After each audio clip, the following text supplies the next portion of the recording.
All right, hello and welcome, folks. It is day one of spoiler season here in New Zealand. It is Monday. Myself and Alan, we have made it back from New Zealand Nationals, and we're very excited because it is day one. It is spoiler season, official. Even though there's been a few unofficial stuff happening here and there, we won't talk too much about that. But Alan. How was getting back from Auckland today? I mean, to Auckland today, I should say. You might want to unmute yourself. I have a noisy 8-month-year-old in the background, but yeah, it wasn't a bad trip back. We did have a little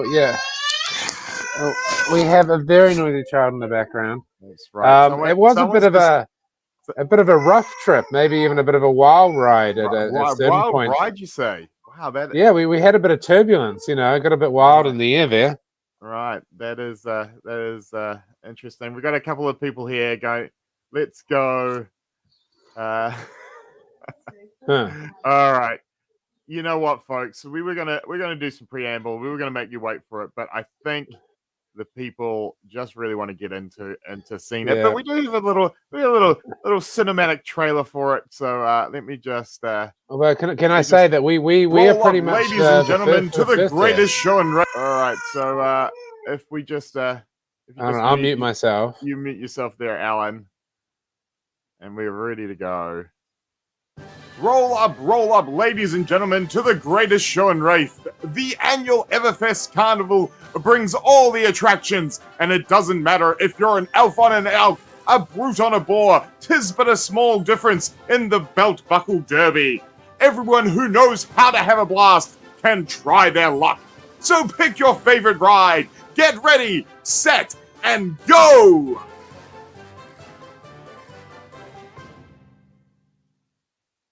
There we have it. So what about that wild ride?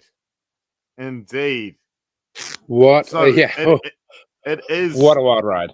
It is a wild ride. Let me just pull up the little spiel that they sent us that you heard in my read there. Of course, it is a common. So this is going to be in a full cycle of red, yellow, and blue. The red one we have here, of course, has got that magical 6 attack, which is so important for Brute. No defense, which is something that we started seeing in Monarch a little bit with cards like Smash with the big tree and pulping. Kind of makes sense though, because as you can see, our Brute friend here is riding the boar. Probably can't defend himself particularly well. But the text is no, you're a little open there when you're riding on a boar. And is he actually riding on the boar? It seems like the boar's pulling him along to some respect. Like it needs to be a bigger animal for a man, for a brute of that size. Yeah, and so the card effect is when you attack with Wild Ride, draw a card, then discard a random card.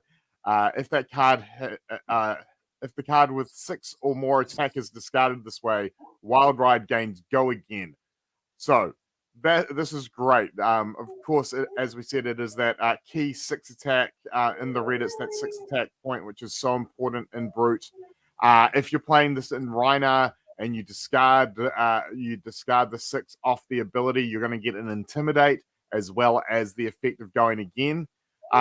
It's a nice it's a sort of an equivalent to something like Breakneck Battery from Welcome to Wraith, which gave you go again if you randomly discarded. But the nice thing about this is that you're effectively replacing the card that you discard because you're drawing the card first. So it gives you some options for go again, and also then having options like Romping Club will have the +1, so you can go Wild Ride into Romping Club. So that's swinging for 11 off just off 4 pitch, which is pretty easy to do. There's some other tricks. I've sort of brewed a deck that I'm going to be showcasing on Right Time Gaming that are really trying to just get maximum intimidate from this. Like, so if you can go into this followed by a pulping, then followed by a swing with your weapon, it can actually get a sort of a go wide happening with Brute that they haven't really had before. And also really good in blitz if you're running something like hardened cross strap, because you can just pay for use hardened cross strap to pay for it. You'll still have the extra card in hand, or even if you have ended up blocking with all the other 3 cards in your hand, you can just use hardened cross strap, play this, and you're still swinging for 6 off 1 card in hand, which is hopefully a nice way to maybe get your opponent to block with 1 or 2 cards and try and get some tempo back. Yeah, this is a beautiful. This as well. First of all, the art on this card, I think, needs to be looked into a little. Yeah, Federico Musetti, amazing art. He's done a lot of cool things with art and fab, and this is no doubt another great one.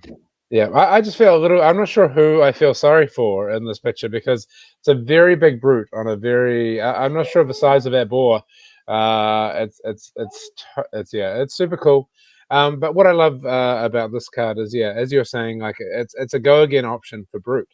Back when back when it was only Welcome to Wraith, I started playing a deck which was like I affectionately called no brute, which was like a brute deck that relied on scab skin levers, and you ran like every 0 cost, every kind of go again you can.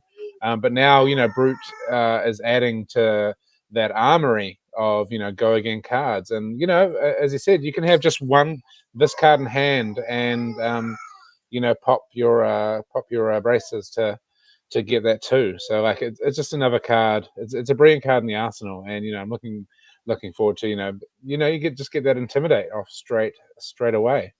So this is a really nice card. As I said, my first thought obviously went to Reinar with it, but we could see it get some other use from other brutes. Effectively, KO actually would really probably quite like the yellow of this, because KO you've got a high count of 6 counts anyway.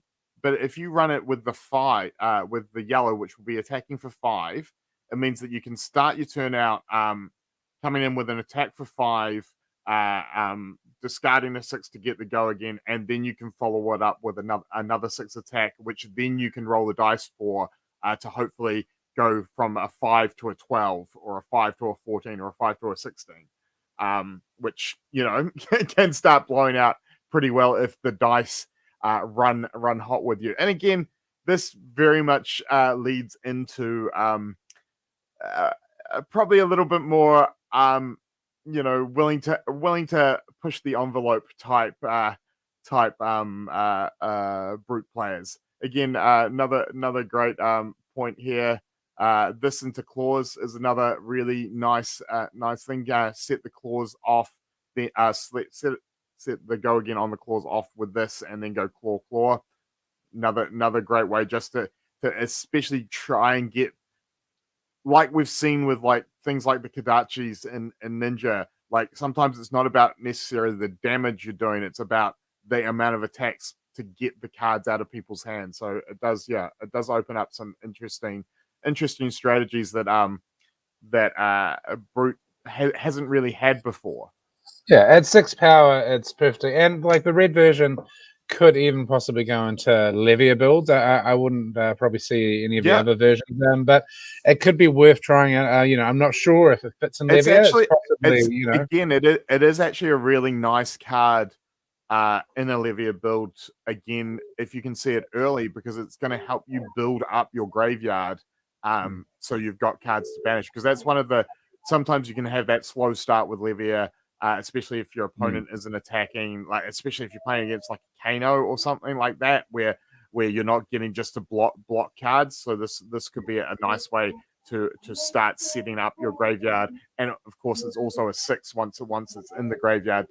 So to help turn off blood debt. Yeah, and you want to see as many of those 6s as possible in Levia, so you don't get stuck on any turns where you just can't exile the right power card. So yeah, this is like a super fun card. It's brilliant because and also like looking forward looking forward to seeing this in all brute decks. I just wish you could draft this. Maybe we need to have. I'd love to. Can you imagine drafting this? Like, say this card was in Welcome to Wraith. This would be such a great card. I'd be first picking this if I was going to brute. I've been trying to come up with an idea for like a commoner sealed where you bring the sort of bare bones of a commoner deck with you and open like 5 or 6 packs of EVERFEST and flesh out your commoner deck with cards from EVERFEST, which would be cool. Here's a great point that we haven't unfortunately we ran some commoner some time ago now. When did we run commoner, Ian? Straight after Arcane Rising came out. Yeah, so that's a long time ago now. So and I know various people have been taking this commoner format, and this is going to be a great card for brute. And this commoner. Is going to be super solid in commoner. This is going to be a great card. I really hope that Radio Refix we can dive back into commoner because stores in the US and various content creators in the US have left us behind on this format. So we need to get some some commoner set up, and this could be a really key card for any of the brutes. Absolutely. Now, there is also a little bit in the blurb here that is interesting. Is there? Yeah, please tell more. This first line here, I wasn't 100% sure when I first read this because I was reading it on my mobile phone when I first got it. And it's like an elf on an elk, and of course it was just post Christmas, and I just thought it may just be a play on the whole elf on the shelf. But if you look closely, unfortunately, I can't really zoom in anymore. I see an elf. That's a reindeer. That's a reindeer. It looks very elf-like. We haven't necessarily had elves in Wraith before, have we? No, we haven't. But all sorts of strange things happen in the EVERFEST. That could well just be a two-dimensional sign, up, telling people where to go to get to the races. I don't think with this set, and remember, this is a set. I don't know if people saw some of the other spoilers, but this is a set of tall tales. Many a tall tale is told at the EVERFEST, especially in those evening hours of drinking. So I don't think we can read too much into it. Yeah, so we'll quickly go over it again for you, Lex. And it is again, as we said, it is a brute attack. It costs 2. It is a common, so there is going to be red, yellow, and blue. At red, it has got 6 attack and no defense, much like pulping from Monarch. And the text again is when you attack with Wild Ride, draw a card, then discard a random card. If a card with 6 or more attack is discarded this way, Wild Ride gains go again. So just a really nice go again with the added benefits of if you're playing Rhino, you'll get an Intimidate. If you're playing Livia, you'll get to another card in your graveyard. If you're playing KO, you'll get to possibly attack with 2 6s. So it is pretty cool. Yeah, definitely a favorite. Could be an all-star for commoner. Again, I like how brute is getting the no defense cards because that's brute life. It is, and I have to say one of the cards because of this that I am loving from Monarch is Rally the Rearguard, which is at red. It's a 6/2, but it has the ability to let you discard a card at instant speed to give it +3 defense. So it is a really nice way to make these cards that don't have any defense still be usable. I'm sorry, Ian. That sounds like you're circumventing the brute life, Ian. Hey, you're trying to modify it. That card is great in brute because again, it works really well with cards like Wild Ride here with pulping, but it also works incredibly well with Beast Within because by discarding Beast Within, it triggers Beast Within's effect as well. So yeah, I definitely think you're going to want to look for some synergies because you are going to start to see that these brute decks aren't going to have a lot of defense. But again, I think it's pretty just smash mouth with these cards. It's like go hit it hard, try and get it done within the first two maybe 3 turns. With cards like this, as I said, KO. Start out with a wild ride, roll a 5 or 6, it becomes a 12. Play another 6 attack, roll 5 or 6 again, it becomes 12. There's 24 one turn, super easy. It's going to happen all the time. If you believe in the brute gods, your dice will 28, 24, and then maybe you can even swing with a claw or whatever you want to put on them. That's gonna be a lot of fun. So yeah. So we're excited. We're excited about this. We're excited about the rest of the EverFest spoiler seasons. Have a look on the fan page. I was lucky enough to be allowed to play with one of the new characters that's going to be in EverFest, Genis, What You Need. That we played that in a UPF Ultimate Pit fight at. Not only did you play it, Ian. Not only did you play it, but you also took home. You also took home victory as well. Yes. It's not. Yeah. So again, I'm not sure if LSS are going to spoil that card themselves. They were gracious enough to allow me to play the deck, to show it off to the people in attendance there. And of course, if you don't have to scour the internet too hard to find some pictures of it. It's a super fun card, very much ultimate pit fight card, because it really comes into its own when you get multiple triggers from multiple opponents off its ability. But yeah, I think that's about it for this. I think we'll just 2 things. I'll answer. We've got a question there from Brett. Yep. If you want to bring that up, is the Genis hero good? Well, it's a young hero at the moment. I think if you listen to what Ian just said, he's pretty cool. And Kiki, we certainly enjoy him. Kiki seal of approval as well. Yeah, that is important, getting that seal approval. But I will just add is, if you head to fabtcg.com right now, the first article on the front page of our website, of course, is the EverFest spoilers. So check there. I mean, we were very lucky to get a day one because Ready to Refit has been down since day one. But if you check that out, there is a whole bunch of absolutely massive content creators that are doing on day one. I think some of them, like Alpha Investments, has already gone. Apparently, there's a few others. We're there. Also, Brian Gottlieb, but there's a huge number of content creators that are all spoiling it today and the States.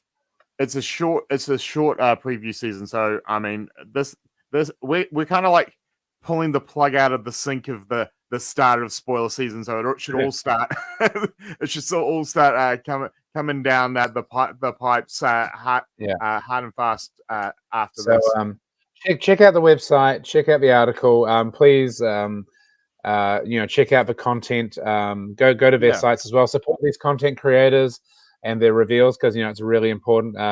Try and view their reveals. Like there's a lot of content creators that are putting out good fab content, despite what some people might say today. Yeah. Anyway, folks, thanks for joining us. We're gonna roll out. I'm gonna roll that video one more time for you. But yeah, enjoy EverFest. It's gonna be amazing. We can't wait to see exactly what else we're gonna get. Have fun, folks, and remember, wash your damn hands. Roll up, ladies and gentlemen, to the greatest show in Wraith. The annual EverFest Carnival brings all the attractions, and it doesn't matter if you're an elf on an elk, a brute on a boar, 'tis but a small difference in the belt buckle derby. Everyone who knows how to have a blast can try their luck. So pick your favorite ride, get ready, set, and go!